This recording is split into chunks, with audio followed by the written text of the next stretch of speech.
Big pass Tamil season 9 வினோத்தை இன்றைக்கி வச்சு செஞ்சிட்டாருங்க.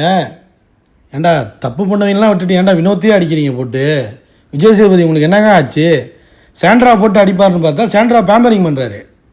கேள்வி மட்டும் தாங்க கேட்குறாரு. பிரஜன் ஒய்ஃபுனால அப்படி பண்ணுறீங்களா என்னன்னு தெரியல. விஜய் சேதுபதி ஏன் அப்படி பண்ணுறீங்க? நீங்கள் லைக் பண்ணிட்டு வீடியோ பாருங்கள், கண்டிப்பாக சப்ஸ்கிரைப் பண்ணிட்டு வீடியோ பாருங்கள் ஃப்ரெண்ட்ஸ். இன்றைக்கி டே 76 சாட்டர்டே எபிசோட் ஸ்டார்ட் பண்ணும்போது விஜேஸோட மாஸ் என்ட்ரி உள்ளே வந்தோன்னே கேட்குறாரு, இவங்க 1 கிலோ எமோஷனல் பாஸ் பண்ணுறது, அப்புறம் சத்தமாக பேசி வாயை அடைக்கிறது, இல்லைனா சண்டை போட்டு நான் தான் பெருசுங்கிறத நிரூபிக்கிறது, இதுதான் பண்ணிக்கிட்டு இருக்காங்க. நம்ம என்ன முட்டாளா?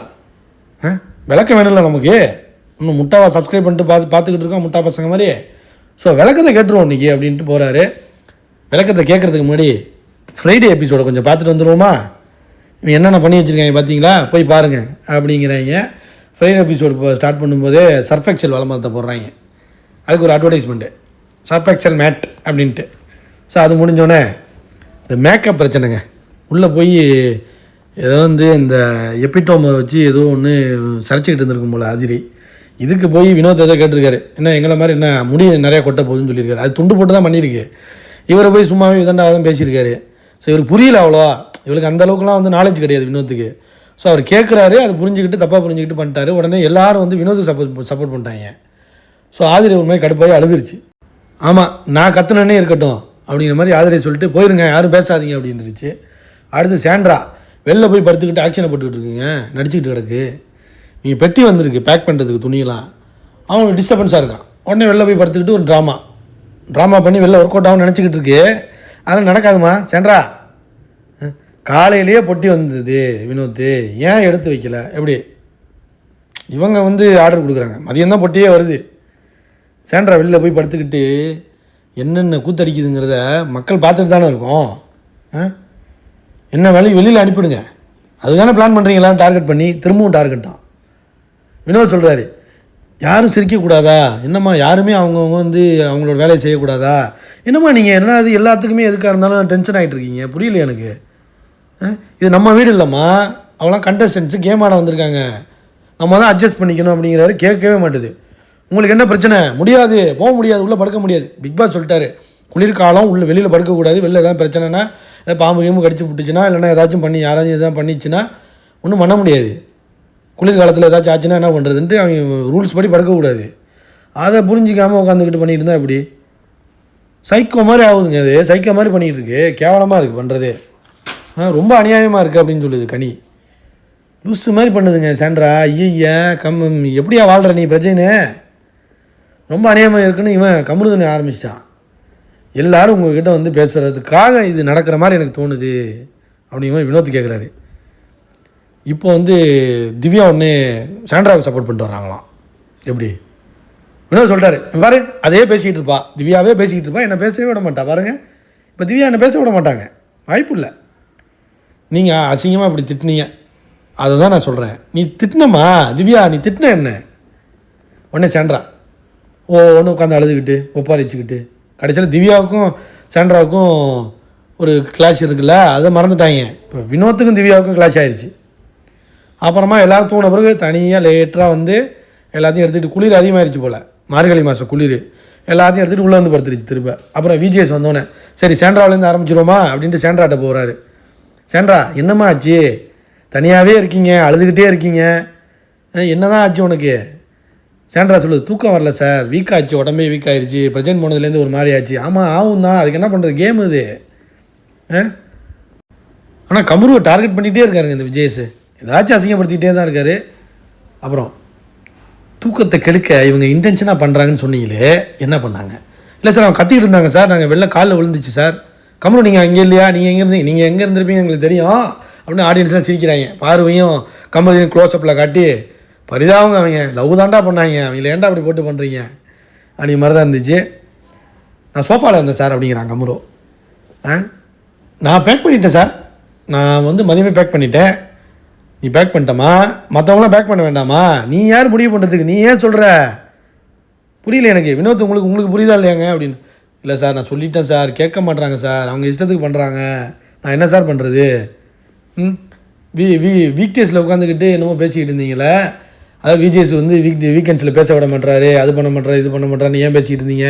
இந்த கமரு எஃப்ஜே 3 பேர் பேசிக்கிட்டு இருந்தீங்களே. இல்லை சார் நான் ஒரு ஹோஸ்ட்டுன்னு சொன்னேன் சார். அப்படி இல்லைம்மா, எனக்கு வந்து நான் கோவம்லாம் பட மாட்டேன், புரியுதா? நீங்கள் வந்து என்னோடய கண்டஸ்டன்ஸ், நீங்கள் உங்களுக்கு தெரியாது வெளியில் என்ன நடக்குதுன்னு, அதனால் நீங்கள் உட்காந்து பேசிகிட்டு இருப்பீங்க, உங்களோட கருத்தை சொல்ல வருவீங்க. அதை நான் ஸ்டாப் பண்ணியிருந்தேன்னா அதை வந்து நீங்கள் வந்து ஒரு பெரிய இதாக எடுத்துருப்பீங்க, அவ்வளோதான். உடனே வினோத் சவுண்டாக இருக்குன்னு சொன்னாங்க. இது உங்கள் வீடு இல்லை, பிக் பாஸ் வீடு.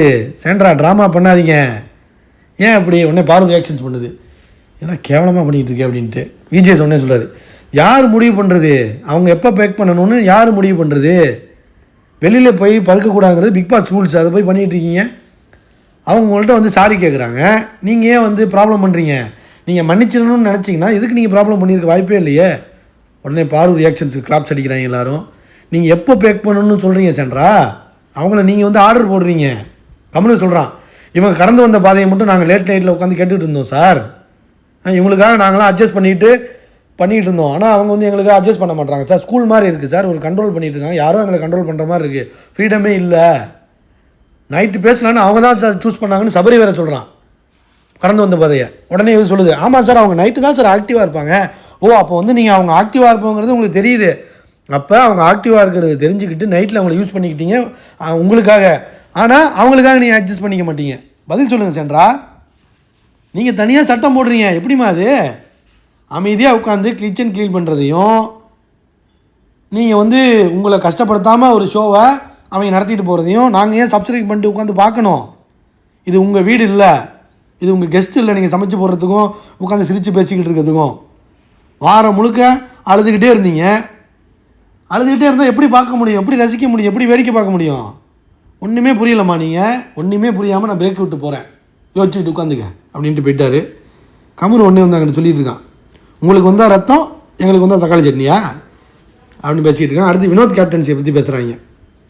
சுபிக்ஷா சொல்லுது, நல்ல தலை நல்லா பண்ணியிருந்தார், கொஞ்சம் கொஞ்சமாக பிக்கப் பண்ணி சூப்பராக பண்ணார் சார். ஆதிரி இந்த எப்பிலேட்டரில் வந்து ஃபேஸ் கேர் வந்து ரிமூவ் பண்ணேன் சார், அதுக்கு வந்து ஒரு பிரச்சனை பண்ணிட்டு இருந்தார். அவர் ஸ்டார்ட் பண்ணிட்டார், நான் சொன்னதை அவர் கேட்கவே இல்லை, புரிஞ்சுக்காமல் அவர் பாட்டு ஏதாச்சும் கதை சொல்லிட்டு இருக்கார் சார். இந்த விஷயத்தில் கத்துறது இல்லை சார், ஆனால் யாருமே புரிஞ்சுக்கல சார் அப்படின்னு சொல்லிட்டு இருந்துச்சு ஆதிரை.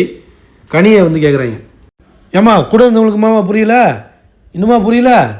அரோரா சொல்லுது, அவர் பண்ணார் சார், அப்படி தான் பண்ணார் அப்படின்ட்டுச்சு. வினோத் வன்மம் வச்சு நான் கேட்கல சார், அப்போ நீங்கள் பாசம் வச்சு தான் கேட்டிங்களாம் போட்டு விடச்சி விட்டார். சரியான அடி, வினோத்தை போட்டு பொலன்னு பொழந்துட்டார். உங்களுக்கு புரிஞ்சால் சந்தோஷம். திவ்யா சொல்லுது, வீடு க்ளீனாக இல்லைன்னு சொன்னாங்க பிக் பாஸ். நான் கேட்டேன், ஒரு நாளைக்கு ஒரு தடவை தான் பண்ண முடியும்னு சொன்னார் சார். நான் விக்கல்ஸ் வச்சு தான் எப்போதும் பார்ப்பேன் சார் அப்படின்னு சொன்னார் வினோத். க்ளீனிங் டைமில் யார் பார்வை வச்சு அப்பப்போ க்ளீன் பண்ணிக்கலான்னு சொன்னேன் சார். ஆனால் பார்வா அப்போ க்ளீன் பண்ண சொல்லுங்கள் அப்படிங்கிற மாதிரி திவ்யா சொன்னாங்கன்னு சொன்னேன். இல்லை சார், நான் பாரு பேரை எடுக்கவே இல்லை சார், பிக் பாஸ் எங்களையும் சேர்த்து சொன்னதுனால சொன்னேன் சார். குப்பை இருந்ததா இல்லையா வினோத்? இருந்தது சார். அப்புறம் பாரு ஹவுஸ் கிளீனிங்கில் வந்து 2 பேர், சாண்ட்ரா பாரு. நாங்கள் வந்து 3 நாள் நான் தான் சார் பண்ணேன், அவங்களுக்கு உடம்பு முடியலன்னு பண்ணல சார் அப்படின்னா சாண்ட்ரா சொல்லுது, இல்லை சார் நான் எனக்கு உடம்பு முடியலனாலும் சார் பண்ணல, அது பண்ணல அப்படின்னு சொல்லிட்டு இருக்கும்போது பாரு அவர் சொன்ன உடனே நான் பண்ணல சார், தப்பு தான் சார். அப்போ நீங்கள் தனி சட்டமே போடுறீங்களே? இல்லை சார், நான் சாரி சார். விக்ரம் ஒன்று அவங்க டிசைட் பண்ணுறாங்க சார், ஹெல்ப் பண்ணுற வரவங்கள கூட அவங்க டிசைட் பண்ணி நாங்கள் சொல்கிறதான் செய்யணும்னு சொல்கிறாங்க சார். பாரு வேலை செய்யணும் சொன்ன உடனே நீ செய்கிறதே இல்லையே. அப்புறம் இவர் வினோத் சொல்கிறாரு, நான் கேட்பேன் சார், பாரு வந்து செய்யுன்னு சொல்லுவேன் சார். அதுக்கு என்ன பதில் சொன்னாங்க அவங்க பதிலில் நான் என்ன சொல்கிறது அப்படிங்கிற மாதிரி சொல்கிறாரு. சரம காமெடியாக இருந்துச்சு. அப்புறம் அரோரா நாமினேஷன்ஸில் கூட நீங்கள் சொன்னீங்க பாரு, வேலையே செய்கிறதில்ல 10 வாரம்னு. அப்புறம் நீ என்ன செஞ்ச? நீங்கள் வேலை சரியாக பண்ணலையே. பதில், நான் வேலை பண்ணி காட்டுறேன் சார். ஆமாம், நீங்கள் வேலை செஞ்சு கிழிச்சிட்டாலும் உட்காருங்க அப்படின்ட்டாங்க. பாருக்கும் நல்ல அடி. அப்புறமா திவ்யா போய் ஜஸ்டிஃபை பண்ண பார்க்குது வினோத்தை கூப்பிட்டு. பேசவே இல்லைங்க வினோத்தை. சொல்லிட்டாரு, நான் தாம்மா தப்பு, நீ எப்படியா இருந்தாலும் என்னை பேச விட மாட்டேன், இதை பற்றி பேசுகிறது ஒன்றும் இல்லை, மூடிட்டு உட்காரு அப்படின்ட்டாங்க. அடுத்த டாஸ்க்கு, இவங்களுடைய ஆட்டத்தை இவங்க ஓவர்டேக் பண்ணுறது யார் அப்படிங்கிற மாதிரி ஒரு டாஸ்க் வைக்கிறாங்க. அந்த டாஸ்க்கு வந்து ஃபஸ்ட்டு சாண்ட்ரா சொல்லுது, சுபிக்ஷாவோட ஆட்டத்தை விக்ரம் ஓவர்டேக் பண்ணுறாரு. கனி வந்து என்ன சொல்லுதுன்னா, பார்வோட ஆட்டத்தை சாண்ட்ரா ஓவர்டேக் பண்ணிட்டாங்க.